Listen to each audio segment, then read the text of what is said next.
Hello အားလုံးပဲမင်္ဂလာပါရှင်ကျွန်မဒီနေ့လေနိုင်ငံခြားမှာရောက်နေလေပေါ့နော်ကျွန်မမြန်မာမိတ်ဆွေအားလုံးအတွက်လေကျွန်မစာလေးတစ်ခုဖတ်ခဲ့တာလေကျွန်မအရန်ကြိုက်ကြွားချင်လို့ပေါ့နော်ဝေးမြပေးနေတာပေါ့နော်အဲ့ဒါပါလဲဆိုတော့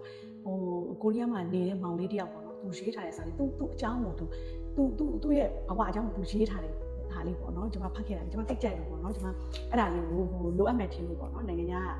မိတ်ဆွေအားလုံးတွေဝေးမြချင်ပေါ့နော်သူရေးထားတယ်သူတဲ့လူငယ်တဲ့4-5နှစ်ကနေစပြီးတော့သူကိုရီးယားကိုရောက်တယ်ပေါ့လေကိုရီးယားမှာသူလှုပ်တယ်အလုပ်တွေစူးစမ်းတယ်ပေါ့လုပ်တယ်စူးစမ်းနေတဲ့အချိန်မှာသူကဒီပမာလီမှာသူအ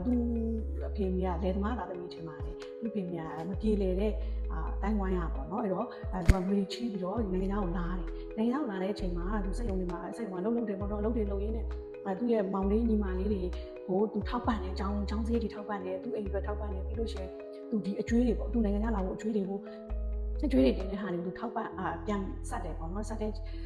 နေရင်းနဲ့ပေါ့နော်သူလုပ်တယ်ကိုသူကစူးစမ်းပြီးတော့လုပ်နေတယ်သူ့အတွက်သူမစုပြဘူးပေါ့သူ့အတွက်တီးတန့်ဆိုပြီးမစုပြဘူးအဲ့ဒါလေးပေးရရင်နဲ့နောက်ဒီတနေ့လောက်လဲကြာရောသူ့အဖေကဒီအကျွေးတွေလည်းကျင်ရောငါသားရေလှူလုပ်ချင်တယ်ပေါ့နော်ရွာမှာတော့လှူလည်းတစ်ခါမှမလုပ်ဘူးငါသားနိုင်ငံခြားသွားတဲ့နေရာလှူလည်းတစ်ခါမှမလုပ်ဘူးပေါ့လေလှူလုပ်ရအောင်ဆိုအဲ့တော့ဖေးမေစိတ်ချမ်းသာဆိုတော့ဖေးမေလုပ်ကြွေးတယ်ကောင်ကြီးဆိုတော့အားကြီးဆိုတဲ့ခါကျအလုံးဖေးလုပ်ပါသားပို့လိုက်မယ်ပေါ့လေပတ်စံဘယ်လောက်ပဲကုန်ဖေးလို့စိတ်ချမ်းသာရေးကြီးလဲဆိုလို့သူကလည်းလုံရင်းနဲ့အလှူကလည်းငါသားရေအလှူကတော့လုံရင်းကိုကျွင်းနဲ့တော့အရန်ကိုဂျီနူးမှုဖြစ်ရင်းနဲ့အများသွားတယ်ပေါ့နော်တိုင်းကြားလောက်ဖြစ်သွားဆိုအားဖေးဘာမှဖြစ်ဘူးသူဆက်မဲဆိုပြီးအဲ့ဒါလေးဆက်ဟိုအရင်ကျွေးတွေကမပြီးသေးဘူးနောက်ကျွေးတွေဆက်ရင်းနဲ့သူ့အတွက်မစုမိလာမစုမိလှူပြီးတော့နောက်တစ်ခါနောက်တစ်နေ့လည်းကြာတော့ဒီကျွေးလေးတွေကျင်းမဲကြမ်းလိုက်ရင်သူကသားရေးအိမ်လေးစောက်ချင်တယ်ပေါ့ဖေတို့ဒီတစ်ထပ်တိုက်လေးပေါ့စောက်ချင်တယ်ဘလောက်စောက်ပါအဖေသားလဲအဖေတို့မေတို့ပေါ့နော်မသိခင်မှာဒီလိုအိမ်လေးအရင်အောင်လေးထားချင်တယ်ဘလောက်ကုန်လဲဆိုသားရဲသိန်း100လောက်ပေါ့သိန်း100အဲ့လောက်ဘုန်းကြီးအဲ့ဆိုဖေစောက်ပါဒါဖြစ်မယ်ဆိုပြီးသူလည်းစူးစမ်းရင်းနဲ့စူးစမ်းရှာတယ်စူးစမ်းရှာပြီးတော့သူ့ဖေမေတို့သူမိဘတို့အိမ်ကြီးအကောင်ထားချင်တော့သူတစ်ထပ်တိုက်ဆိုစောက်နေတယ်စောက်ရင်းနဲ့ဖေကအဲ့ဒါအားရင်းနဲ့စောက်ရင်းနဲ့တော့ပေါ့နော်ဖေတို့ကတော့တကယ်ကိုကြည့်သွားတယ်ဟို2ထပ်လား3ထပ်လားဖြစ်သွား300လောက်ကုန်သွားတယ်ပေါ့ဒီမှာသူနည်းနည်းတော့သူစိတ်တက်နည်းနည်းကြာသွားတာပေါ့နော်ဒါပေမဲ့ဘာမှဖြစ်ပါဘူးလေသူရှာလို့ရပါသေးတယ်ဆိုရှာရင်းနဲ့ပေါ့နော်သူရှာရင်းနဲ့သူအလုပ်တွေကိုစူးစမ်းထပ်တိုးလုပ်တယ်ဖြစ်ချင်တဲ့ခါကျတော့ဒီအကျွေးတွေလည်းသူအကျွေးတွေအဖေးပေါ့အကျွေးတွေကျင်းတော့ဒီအကျွေးတွေကျင်းတော့ဒါပြန်လာခဲ့တော့မယ်ဘာကြောင့်လဲဆိုတော့ဒါဒီမှာလည်းအလောက်ကရိုက်ရမယ်ပေါ့စိတ်ရုံမှာအဆင်မပြေတော့ဘူးသူလည်းပြန်လှုပ်မဲ့ချင်တယ်အဲ့ဒါပြန်လွတ်တာလားသူကပြန်လာလားမသိဘူးအဲ့ဒါနဲ့သူ့ဖေကိုပြောတော့သူ့ဖေလည်းကငါသားရင်ပြန်လာခဲ့ပေါ့ဖေတို့တို့ပေါင်းပဲလှုပ်ရှားကြမယ်ပေါ့လှုပ်ရှားကြမယ်ဆိုတော့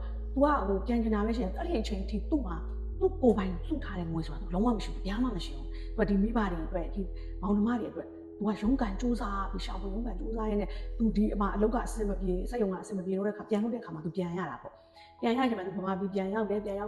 ပထမအချိန်တော့သူ6လလောက်ထိုင်စားရင်းနဲ့သူတို့ဒီလိုမျိုးပဲပျော်ရွှင်မှုလေးထိုင်စားကြတယ်ပေါ့ထိုင်စားရင်းနဲ့6လလောက်လဲကြာလာတဲ့ခါကျတော့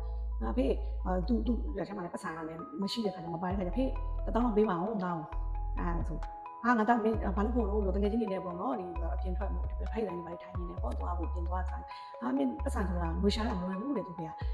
တနေ့ဒီ9000လောက်တောင်းရအောင်ဆိုလွယ်အောင်ဘူးအဲ့တော့9000ဝင်သွားတဲ့1000လောက်ပေးပေါ့လေ9000ဝင်သွားဆိုဒီမှာသူဒီ9000သူဖေးပေးတယ်9000လေးပဲယူပြီးတော့သူတကယ်ကြီးနေနေသွားပြီးဖိတ်ဆိုင်ထိုင်နေပေါ့လေဖိတ်ဆိုင်ထိုင်တော့သူတကယ်ကြီးနေရတယ်နေရအမလှုပ်တဲ့တကယ်ကြီးနေပေါ့လေသူတွေ့ကြတော့ပြောတာပေါ့အေးငါတို့လည်းဒီလိုပဲတစ်ခါရောက်နေပေါ့လေဘာမှစမပြေဘူးအိမ်ပြန်လာတော့လေငါတို့ကမိဘတွေမောင်မိုက်တွေတော့ကြည့်ပေးခဲ့တာငါတို့အခုတကယ်တမ်းမရှိတော့တဲ့အချိန်မှာသူတို့လက်ထဲမှာပတ်စံမရှိတော့ချိန်မှာတော်တော်ဒုက္ခရောက်တော့ငါတို့တော့တင်သားကိုပြန်သွားမှဖြစ်တော့မယ်ဒီမှာထိုင်းနေလို့မဖြစ်တော့ဘူးပြန်လို့မှဖြစ်တော့မယ်မဟုတ်ရင်တော့ငါတို့ဒီလိုကြီးဆိုရင်တော့ဘလုံးမပြေလည်နိုင်တော့ဘူးပေါ့အဲ့လိုပြောချင်တာပါလေဆိုတော့သူတို့အတိတ်တရားရလိုက်တာငါတို့စိုးရမယ်စောင်းရမယ်အချိန်မှာငါတို့ကအကုန်လုံးတပုံတပင်ကိုမိဘတွေအတွက်မောင်နှမတွေအတွက်ဆိုပြီးအကုန်ပေးပြတာအကုန်ပို့ရသမျှကုန်ပို့တရားမှကုန်တော့မချမ်းဘူးအိမ်ရစိတ်ချမ်းသာပြီးရောမိဘစိတ်ချမ်းသာပြီးရောမောင်နှမစိတ်ချမ်းသာပြီးရောတို့ပြင်လည်ပြီးရောဆိုပြီးကုန်ပို့ပြခဲ့တာကို့အတွက်နည်းနည်းလေးတောင်မှကို့အနာဂတ်ကိုနည်းနည်းလေးတောင်မှမချမ်းထားခဲ့တဲ့အချိန်မှာအရန်တို့အစမပြေဖြစ်ကြတယ်ဒုက္ခတွေရောက်ကြတယ်အဲ့တော့ငါတို့ဘောလုံးငါတို့ကရေတွင်းတိုးရမယ်အချိန်မှာရေတွင်းမတိုးခဲ့ပဲနဲ့ငါတို့ကရေကန်လေးပဲတိုးခဲ့တာအဲ့ဒါဘာလေးပဲလဲဆိုရေကန်လေးပဲတူးတဲ့အချိန်မှာရေတွင်းတူးတယ်ဆိုရေတွင်းကတစ်သက်လုံးဒီရေတွေကခက်လေတိုးလာလေခက်လေတိုးလာလေမလားတိုးလာလေဖြစ်တာရေကန်တိုးတယ်ဆိုတာကြရေကန်ကဒီဥပ္ပတ်ကနေပါနဲ့ဆိုကိုထဲတဲ့လောက်ပဲရေကရေဝင်လာထဲတဲ့လောက်ပဲရေကန်ကဆန့်နေပြီးရင်ကိုသုံးလိုက်ရင်သုံးတဲ့လောက်ကိုပြန်ကုန်ပါ ရေတွေကသုံးသလောက်ပြန်ကုန်သွားတော့ရေတွင်းလုံးမဟုတ်ဘူး तू ကအဲ့တော့ဘာပြောချင်တာလဲဆိုတော့ဒါကရေတွင်းတိုးတယ်ဆိုတာကသူတို့အတွက်စီးပွားရေးအစကနေကသူတို့အနာဂတ်ပဲဒီပတ်စံကိုသူကစီးပွားရေးလုပ်ခဲ့ရမှာအဲ့လိုစီးပွားရေးဒီမှာ investment လုပ်ပဲနေစီးပွားရေးမလုပ်ခဲ့ပဲနေဒီရေကန်တူးသလိုပဲဒီလိုမျိုးရလိုက်သုံးလိုက်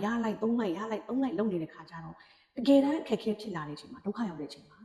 ကိုကြီးမဲ့လူမရှိတော့ဘူးပေးမဲ့လူမရှိတော့ဘူးသူတို့မှဒီထဲကနေပြီးတော့ရေရင်းတူးသလိုပေါ့invest လုပ်ထားသလိုအမြတ်ထုတ်ပြီးတော့သုံးလို့မရတော့ဘူးအရင်ရောပြုတ်တယ်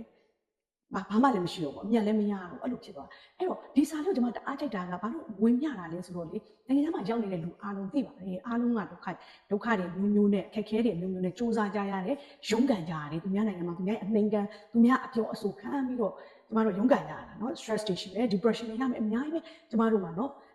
စိတ်ရောလူရောစိတ်တန်ရာတွေရောเนาะရုပ်တန်အကုန်လုံးကကျွန်တော်တို့တွေ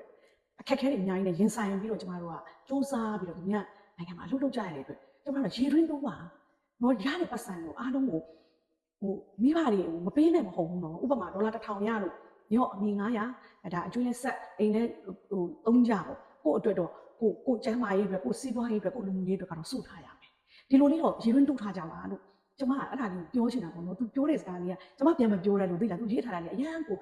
ဝမ်းနေစရာလေးကောင်းတယ်တကယ်ကိုသင်ခန်းစာယူစရာလေးကောင်းတယ်ပေါ့နော်အဲ့ဒါလေးကိုသတိထားစေချင်တယ်ပေါ့နော်အားလုံးညီမလေးတွေရောမောင်လေးတွေရောအမတွေရောကိုတွေရောပေါ့နော်ရသမျှအောင်သုံးကြပါနဲ့ရသမျှအောင်လည်းမပေးကြပါနဲ့ကို့အတွက်ပို့ပြီးတော့ရေရင်းလေးတော့တူးထားစေချင်ပါတယ်လို့အဲ့ဒါလေးပြောချင်ပါတယ်ရှင်ကျေးဇူးများကြီးတင်ပါတယ်ရှင်